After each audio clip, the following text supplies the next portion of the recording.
আজ হচ্ছে শনিবার, ঘড়িতে বাজে এখন সকাল 8টা, আর আজকে ব্লগটা এখন শুরু করছি।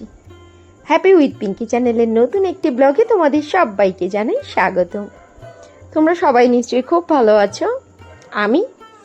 আমাকে নতুন করে জানার কিছু নেই, আমি না সব সময় খুব ভালো থাকি, খুশি থাকি, আর তোমাদের হ্যাপি উইথ পিঙ্কি সব সময় হ্যাপি থাকে। আর আজই প্রথম যে বন্ধুরা আমার ভিডিওটি দেখছো, প্লিজ সাবস্ক্রাইব করে নিও। পুরনো বন্ধুরা, তোমাদের সবাইকে অনেক ভালোবাসা। ভিডিওটি কেমন লেগেছে সেটি অবশ্যই কমেন্টস করে বলো। লাইক করতে একদমই ভুলো না। আমার Instagram ID Pinki Saha 703। Please আমাকে ইনস্টাতে ফলো করে নিও। অ্যাবাউট আর ডেসক্রিপশানে আমার ইনস্টা লিঙ্ক পেয়ে যাবে। এখন তো বর্মশাই আর বাড়িতে থাকে না, এই জন্য ফল টলগুলো তেমন করে আমার আর বাজার থেকে আনা হয় না, বাড়ির ওপর থেকেই কিনে নিই। মুসুম্বি লেবু নিলাম, আর নিলাম আম, আর নিলাম কলা। মুসুম্বি লেবুগুলো 8টা মুসুম্বি লেবু নিল 100 টাকা। জানো, আমের দাম কিন্তু এবার বেশ সস্তা, 40 টাকা কিলো করে।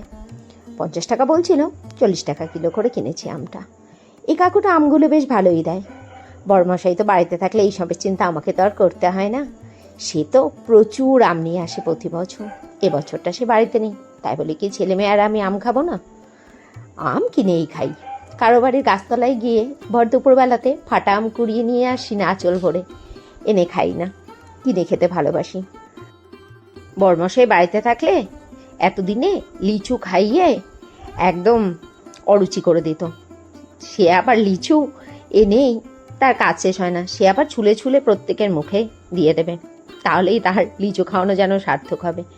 এবছর বাজার থেকে আমি লিচু কিনিনি। আগেই তো বললাম, আমি তো তেমন একটা বাজারে যাই না।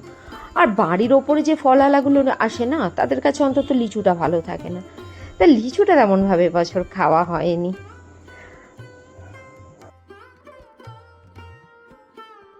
গত বছর মনে আছে আমের দামটা কিনাই চড়া ছিল।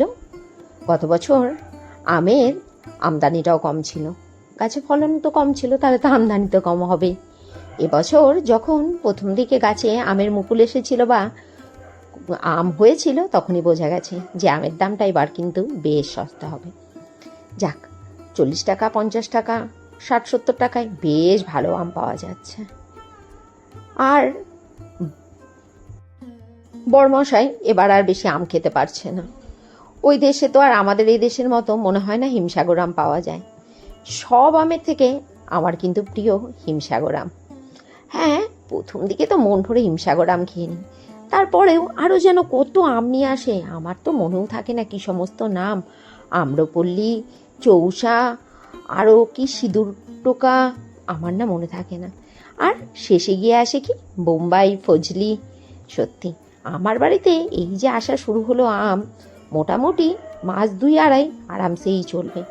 শেষের দিকে তো গত বছর বরকে হাতে পায়ে ধরছি, দয়া করে আর আম এনো না, কেননা শেষের দিকে আমগুলো বড্ড বাজে আসছিল। একদিন ওকে আম কেটে দেখছি সে আমে বীজ বীজ করছে পোকা, আর সে কি বিশ্রী খেতে। আমি বললাম, নাও এবছরের মতো এখানেই ইতি টানো, আর আম এনো না। তারপরে সেও তারপর দিন থেকে নাক কান বলেছিল নাও এবছরের মতো শেষ। যাক, সেটা তো গত বছরের ঘটনা, এবছর তো আবার খেয়ে নি, সামনের বছরটা আবার দেখা যাবে। জামা কাপড়গুলো কথা বলতে বলতে মেলা হয়ে গেল। আর আমার এই যে কাকু চলে এসেছে দুধ দেওয়ার জন্য। কাকু খুব ভালো, জানো, আমি যখন বলি কাকু একটু তাকাও ভিডিও করি, কাকু আবার তাকিয়ে ক্যামেরার দিকে বেশ সুন্দর একটা স্মাইল দেয়। কাকুর কাছ থেকে আমরা বহু বছর ধরে দুধ নিই, দুধটা বেশ ভালোই দেয়। আজ রান্না করছি চিকেন। উফ, সত্যি ছেলে মেয়ে চিকেন খেতে খুব ভালোবাসে। আমার তো আবার চিকেনটা খুব একটা ভালো লাগে না, তবুও কী করা যাবে, বাচ্চারা যেহেতু খায় তাই বানাতেই হয়। আবার ফেরত চলে এলাম দুপুরবেলাতে দুপুরের খাবার দাবার নিয়ে। দেখো আজকে দুপুরের খাবারে কী কী রয়েছে। রয়েছে এখানে ভাত, আর রয়েছে আমের চাটনি, চিকেন, আর রয়েছে পটল ভাজা, মোচা ঘন্ট, আলু বড়ার ঝোল। মাসি দিয়েছে মোচা ঘন্ট আলু বড়ার ঝোলটা। ডাল ভিজিয়ে নিয়ে এসেছিলো সকালবেলাতে, বললো ডালটা বেটে দে। আর মাসি আলু বড়ার ঝোলটা বেশ ভালোই করে। আর যেহেতু শনিবার, মাসির নিরামিষ, আর মাসি যাই রান্না করুক না কেন আমাকে কিন্তু না দিয়ে খায় না। আর চিকেনের মধ্যে 2টো ডিম ছেড়ে দিয়েছিলাম, যেহেতু আমার চিকেন খেতে একদমই ভালো লাগে না, এটা তো তোমরা জানো। আমি ডিমটা খেয়ে নেব।